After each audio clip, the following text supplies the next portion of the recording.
Hello everyone, welcome back. Today we are doing a deck tech for Ureni of the Unwritten. Ureni is a 7 mana 7/7 with flying and trample, and when Ureni enters or attacks, look at the top 8 cards of your library. You may put a dragon creature card from among them onto the battlefield and put the rest on the bottom of your deck in a random order. So this is Temur Dragon Tribal. So why play Ureni? Because honestly, 7 mana, 7/7 flying trample is no joke. Like, that is commander damage death to a player in 3 turns. The ability to enter and attack is also really, really big because you don't necessarily need to have haste to trigger abilities like this right away. So it's like, even if like Ureni does have haste, it enters, you dig 8 deep, attack, you dig 8 deep, really, really good.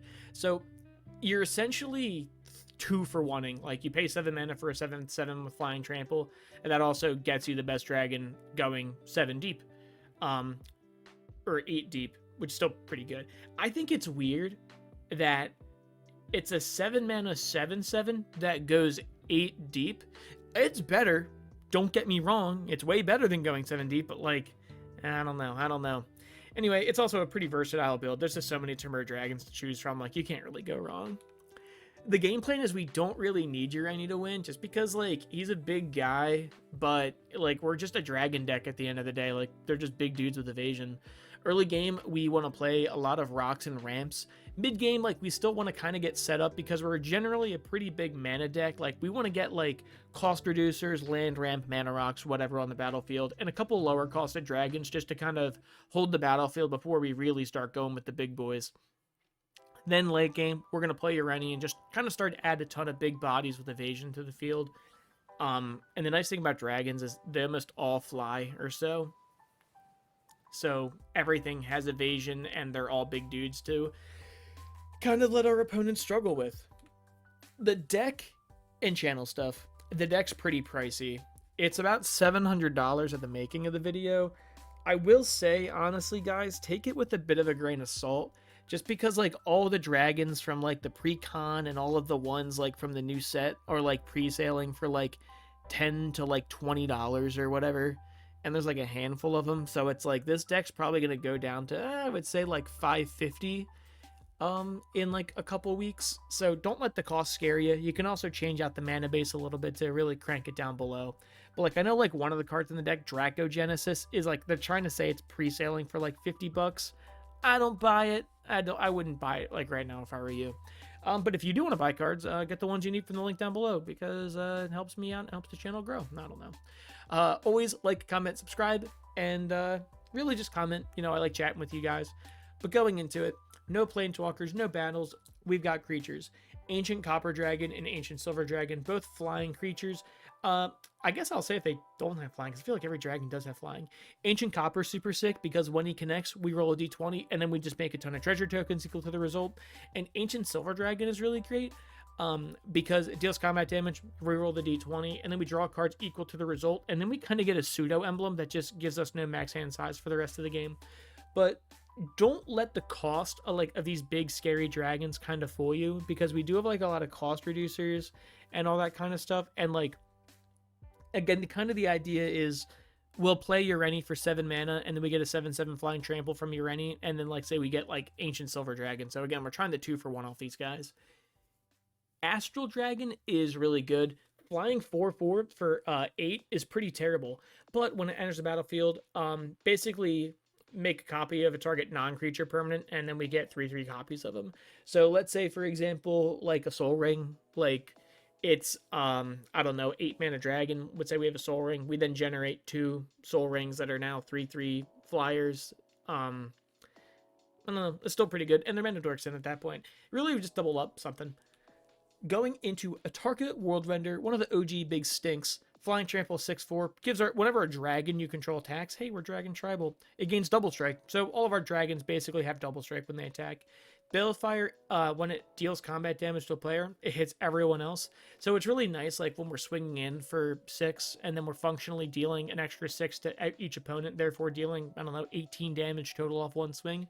Pretty good, and that's only if it's a 6/6. If it gets a little bit bigger, it's more damage. Bloom Vine Regent. It has the new sorcery, the omen type, which I really do like the omens. Basically, omens instead of like the frame, instead of going on an adventure, you just shuffle it back into your deck. So this one, search your deck for 2 basic forests, reveal them, put one into play tapped with the other in our hand, so we're not missing land drops. It's just fine ramp. And then later, whenever it or another dragon enters, we gain 3, which isn't too shabby. That's like, honestly, like 3 life doesn't seem like a lot, but like when all of your creatures are ending to gain 3 life, like that's kind of a big deal. Brood Caller Scourge. Whenever one or more dragons you control deal combat damage to a player, you may put a permanent card with mana value less than or equal to the damage from your hand onto the battlefield. So if we attack, and I guess just like in a vacuum, right? We attack with this 7 mana 5/7. We connect. We get to put a permanent card with 5 or less CMC for free. Pretty good. Deceptive Frostkite. This guy's always deceiving people. It's a 1/1 for 2. And when it enters the battlefield as a copy of a creature we control with power 4 or greater. So it's basically a clone. And again, like most dragons are power 4 or greater. So like it's basically a 2-mana clone for our non-legendary dragons. Dragonlord of Tarka, Flying Trample, enters the battlefield. It deals 5 damage divided among any number of creatures or planeswalkers our opponents control, which are really nice. You know, it's 7 mana Flying Trample 8/8, which is no joke. That's also just going to kill off a couple creatures. Like, that's pretty good. Dragonlord Servant and Dragon Speaker Shaman they're just cost reducers. That's really in it. They're not dragons actually whatsoever. They're shamans, goblin shamans. Even one's a barbarian. No, wait. I always thought Dragon Speaker Shaman was a goblin. I don't know, maybe I got it mixed up. Either way, they're cost reducers. We want our guys to cost less. And imagine we have Goldlust Dragon, which actually, with these 2 on the field, functionally cost 2 mana for flying Myriad. And then when it deals combat damage, we make a treasure. It has Myriad. We're going to make 2 more of them. Therefore, we make 3 treasure. We're ramping. Goldspan Dragon loves treasure. When he attacks or becomes the target of a spell, we make a treasure. And then treasures can basically double up, which is good for ramp. You know, he's fantastic. I love him. He's like a little fat dragon. Hammerhead Tyrant. I love the art on this guy. Like, I think he's so cool. Just like as like the art. Whenever you cast a spell, return up to a target non-land permanent an opponent controls with lesser mana value. And I don't know if you guys have seen the whole deck, but it's mostly big costed things. Hellkite Courser is really, really good. So when he enters, we basically get to cheese Ureni in for free, and it gains haste, right? So 6 mana, right? 6 mana, we play it, it enters the battlefield, we then get to have Ureni come into play, we then dig 8 deep to get another dragon into play, then we attack with Ureni, and then Ureni, we go another 8 deep and put another dragon into play, and then we bounce Ureni back to the command zone. That's kind of crazy. Kaluth is super sick. It's 4 mana. He's good. He's flying haste. When he attacks, add X mana in any color combination where X is the total power of attacking creatures, and you know the mana doesn't change as steps and phases end. So at the very worst, basically this guy costs 3 in like weird mindset. But then like if you have like a full army of guys, like you get so much mana, it's like not even funny. Lathless, whenever another non-token dragon enters, we make a 5/5 dragon token. Really great. And then our dragons have fire breathing, which is pretty on flavor. Mirim is really good. If like, I would say before this video, if you asked me to build a Temur Dragon deck, it would just be Mirim. Honestly, if you asked me to build a not 5-color dragon deck, it would be Mirim. Flying Ward 2, which might as well say hexproof. Whenever a non-token dragon enters the battlefield under our control, make a token that's a copy of that dragon, except it isn't legendary, and there are a lot of legendary dragons. So Mirim just kind of doubles up everything. Like whenever we play a non-token, Mirim doubles it up. Nogi Draco Zealot. Nagi, I don't know. Dragons cost 1 less, pretty good. And then whenever he attacks, if we have 3 or more dragons until end of turn, he just becomes a 5/5 with flying, which is pretty good. That's fine. It's a fine ability. Just the cost reduction is really good.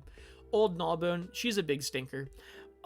Whenever a creature you control deals combat damage to a player, make that many treasure tokens.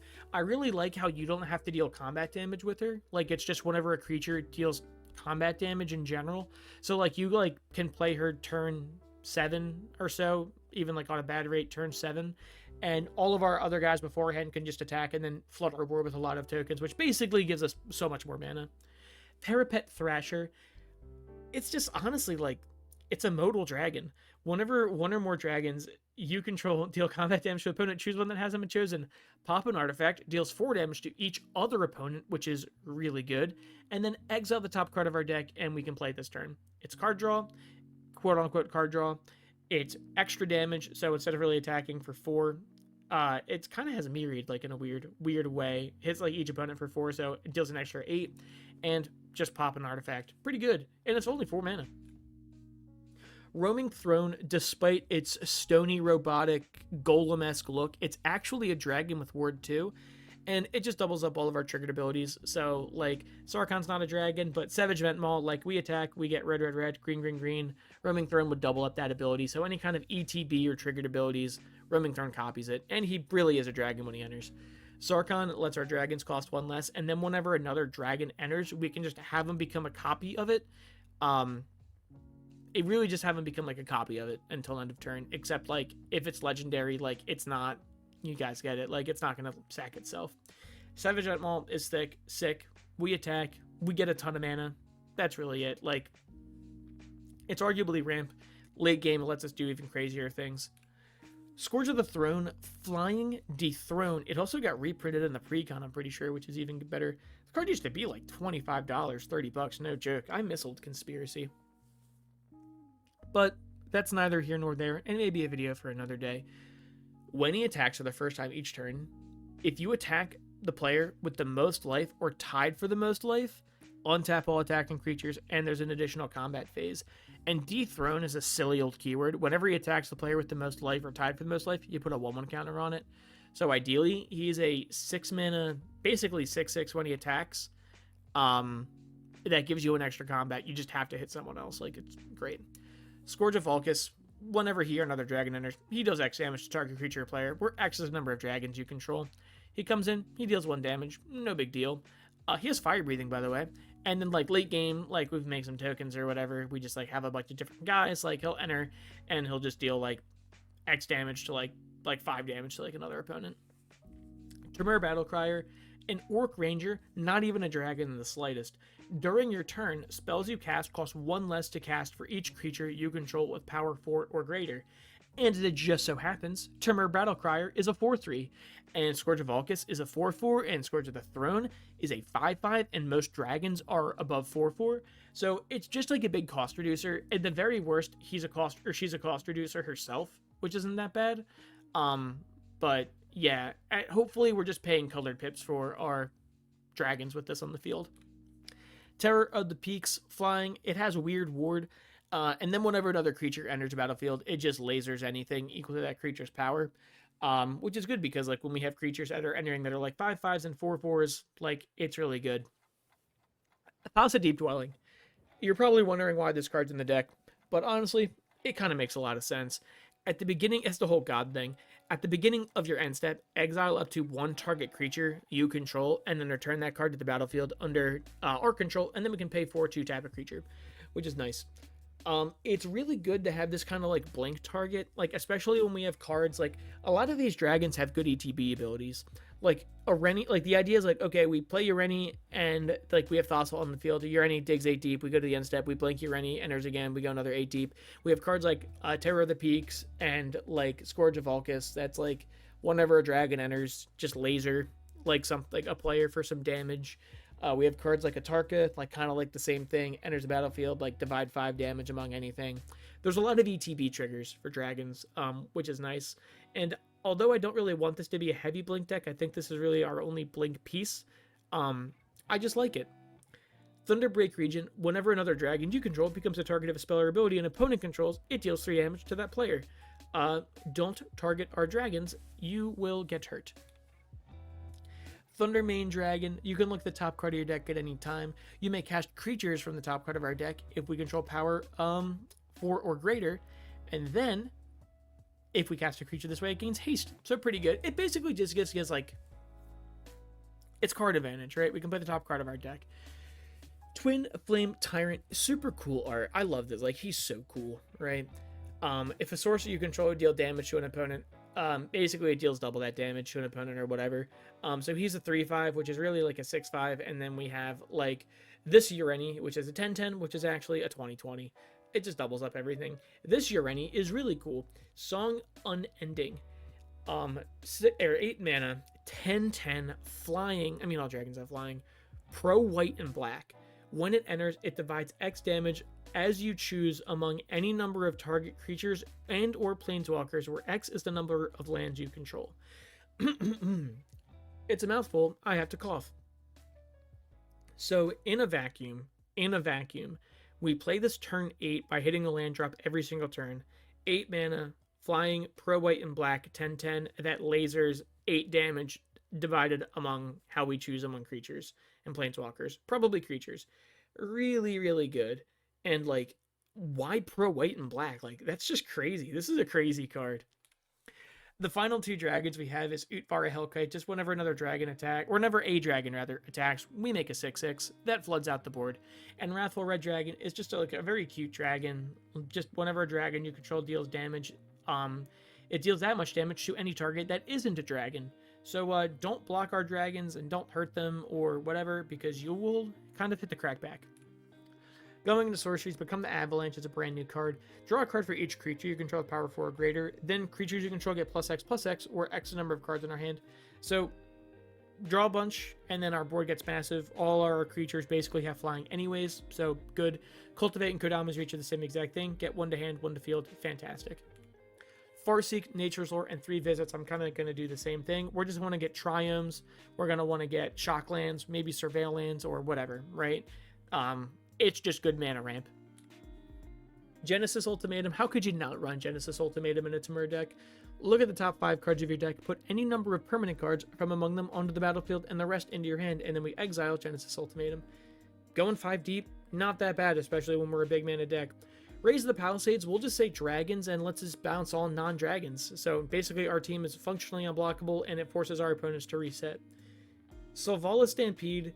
If you were to make a signature spellbook for me, like they used to do with Giddy and Jace, like Selvala Stampede would be definitely one of the contenders. I love this card so much. Any deck that I can run it in that makes sense, I do. Starting with you, each player either votes for wild for free or free. For each wild vote, we basically reveal cards from the top of our deck until we hit a creature, put it into play. For each free vote, we put a permanent card from our hand into play. It is a lose-lose. Assuming that we have 3 opponents in a pot of 4, which is how I make these decks, there are 4 votes total. We're either ripping creatures at random from our deck to the field, which is great, or we're playing free permanents from our hand. Either way, it is such a tremendous lose-lose for our opponents. Like, it's like almost a blowout in a single card. Going into instance, it really nothing too exciting. Beast Within, pop a permanent, get rid of it. They can have a 3/3. Counterspell is fine, just counterspell. Heroic Intervention to give all of our permanents hexproof and indestructible. Just because we're a big mana deck, we don't really want people wrathing the boards because it's harder for us to rebuild. And then finally, we have Smuggler's Surprise because it's a really big surprise. Even for just 6 mana at instant speed, cheesing in 2 creatures that it probably cost more than 6 mana is really nice. And it's also just assuming we have a lot of mana, right? We can just, I guess, have a weird heroic intervention for our dragons. We can mill 4 and then just get some card advantage cheese. The way I imagine this card being run is almost always the middle ability and then in a pinch, the bottom ability. Ideally, it's the middle ability and the bottom ability. I guess ideally it's everything, but realistically, it's the middle one and the bottom one. Going into artifacts, we have Arcane Signet because it's a good mana ramp. Lightning Greaves, we don't really have a lot of things that target our dragons, so just giving something Haste and Shroud is great, especially Ureni because she has the attack trigger. 2, enters, 8 deep, attack, 8 deep, you get the drill. Orb of Dragonkind, it's just good because dragons have awkward CMCs. When they're costing red, and whatever, it can be kind of awkward, so this kind of does filter us. And then late game, we can pay a red and sacrifice it to look at the top 7 cards of our deck and put a dragon into our hand. So good card advantage when we need it. We run all the Talismans just because why not? It's good ramp. It's good mana ramp. Again, we're a big mana deck, so we want to make sure that we're ramping hard with lands and we're ramping hard with rocks. And then finally, we have Soul Ring because it's Soul Ring, and Urza Stinkubator. Enters, say dragons. Dragons cost 2 less. It's probably going to eat a kill spell right away just because of how good it is. But all of our dragons being 2 reduced is like insane. Like, that's so strong. Going into enchantments, we have Dracogenesis. You may cast dragon spells without paying their mana cost. I'm not going to say why it's good. I'm just going to go to the next one. Dragon Tempest, 2 mana. Whenever a creature with flying enters, it gains haste. Hey, that's all of our dragons. And then whenever a dragon enters the battlefield, it deals X damage to target creature or player, where X is the number of dragons we control. So it's basically Scourge of Vulcus that gives all of our things haste. That comes down to. So these are the kind of cards like this in Garruk's Uprising are what we want to play early game. Like, these are the kind of setup we want to have before we start playing our dragons. Garruk's Uprising enters. If we have a creature with power 4 or greater, when it enters, we draw a card, and it goes to our creature's trample. And then, whenever a creature controlled power 4 or greater enters, we draw a card. It's really just whenever we have a creature enter, we draw a card. Most of our creatures are power 4 or greater, if not all of our, most of them. All of our dragons are power 4 or greater, right? It just gives them trample and draws us a lot of cards. Reflections of Lajara, it's brutal. Enters, we say dragon. Whenever we cast a dragon, copy it. Does it work for legendaries? Kinda. If it has like a good ETB ability, we're just gonna have to sacrifice the token, which again isn't really too bad. Rhythm of the Wild. One of the big issues with big mana decks is if our spells get countered, we basically lose a turn. So not only does this give our creatures uncounterable, but it also gives them haste. Or a 1/1 counter, probably haste. Temur Ascendancy gives our creatures haste, and then whenever a creature with power 4 or greater enters, we draw a card. We may draw a card, but we probably just will. Again, really good. This is the kind of early game setup we want to see. And then finally, up the Beanstalk. When it enters, draw a card. Whenever we cast a creature with mana value 5 or greater, hey, that's most of our dragons. We draw a card. Either way, it's good. It replaces itself. It's crazy. Going into lands, it's really nothing too crazy. Running all the shock lands, running all of the vow lands, just because we really just want to have a lot of untapped lands. All of the check lands, which are, again, dirt cheap. Some of the battle bond lands, which are a bit more expensive, but I mean, like, we just kind of want things to enter untapped. Like, we don't want to be like... We don't want to have like a 6-mana dragon in our hand and then on like turn 6 draw a tap land and like miss out on playing it. Going into non-basic lands, I guess, you know what I mean. Cavern of Souls, it's cheap enough now that I think it's worth mentioning to add to every travel deck. I think it's like $30 or whatever, which, is it expensive? Yeah. Can you get away without using it? Yeah. Is it good? Yeah, it's great. Makes our dragon uncounterable, which is something we need. Command Beacon, Ureni already costs 7 mana. If Ureni dies once, she costs, or whatever, 9 mana. Eventually, it's going to be too much. We just can't realistically keep casting it, even though like we do ramp a little bit. It's just not feasible. So it's a quick little put it into our hand. So it's a one-time cost reduction. Command Tower taps for any color. Crucible of the Spirit Dragon lets us put storage counters on it. And then we can remove X storage counters for a big amount of mana for dragons, which is really nice. Exotic Gorger taps for 1 mana of any color functionally. Assuming that our 3 opponents, are running a color combination of red, blue, and green, it's almost always like an untapped dual or tri-land.